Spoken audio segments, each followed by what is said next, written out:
Человеческий разум. Так много тайн испокон веков ходит вокруг нашего мозга. Наш разум впитывает любую повседневную информацию. Неважно, хорошее это или плохое, наш разум способен впитать все и сделать это своей привычкой и образом жизни. Мы часто идем по пути наименьшего сопротивления, впитывая плохое, и совсем наоборот, когда речь идет о полезных и нужных вещах. Так уж мы устроены. Прямо как та губка, которая впитывает грязь. Вокруг тебя сейчас, дорогой мой друг, очень много грязи.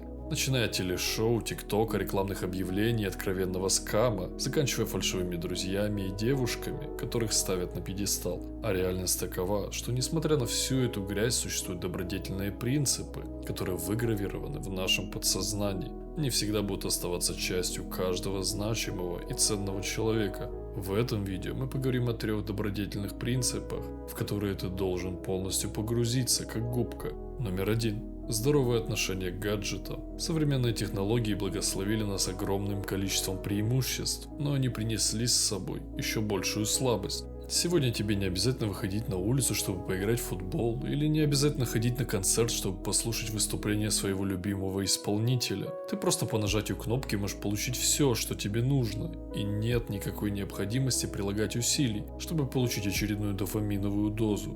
Лень обусловлена нашей природой и иногда полезна. Однако прокрастинация – это не что иное, как медленное самоубийство. Некоторые люди предпочитают спать вместо того, чтобы работать над своими мечтами, смотреть сериалы вместо учебы и порно вместо того, чтобы строить значимые отношения. Просто постарайся больше производить, чем потреблять. Сделай это своим принципом. Я имею в виду работу над собой, как над личностью. Номер 2.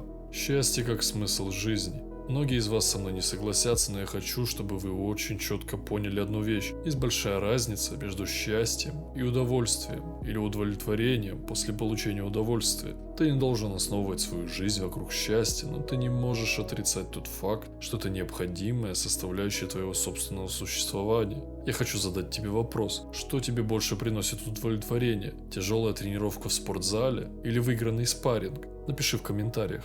Все, что я хочу сказать, научись разделять счастье от удовольствия. Это похоже на отношение между луком и стрелой. Если ты хочешь стрелу, которая полетит дальше, тебе нужно оттянуть ее дальше. Чем дальше назад будет оттянута стрела, тем большее расстояние она пролетит. То же самое соотношение между количеством жертв, которые ты готов принести. Делай и получай удовлетворение, которое оно приносит тебе ежедневно. Жертвуй своими вожделениями, жертвуй своими страстями и мгновенными удовлетворениями для лучшего будущего.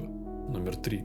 Одно из основных различий между человеком с низкой и высокой ценностью заключается в количестве социальных связей, которые он имеет в своей жизни. Средний современный человек безнадежно подавлен и, что наиболее важно, одинок в своей боли. Человек с высокой ценностью, с другой стороны, обычно окружен поддерживающим кругом друзей и членов семьи, которые сделают все, что в их силах, чтобы вытащить его из страданий. Я знаю много мужчин, которые считают себя сигмами, но как железо закаляет железо, так и один человек закаляет другого.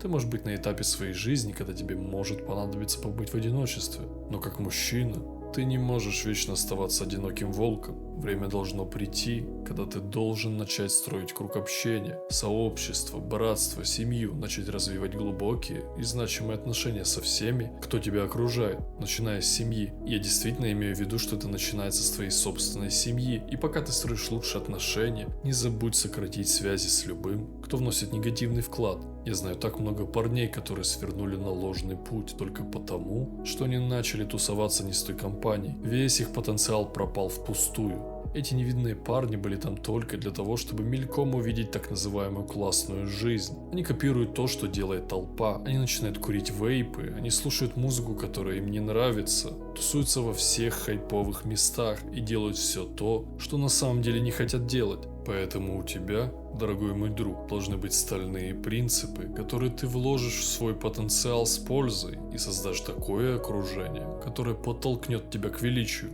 чести и удачи.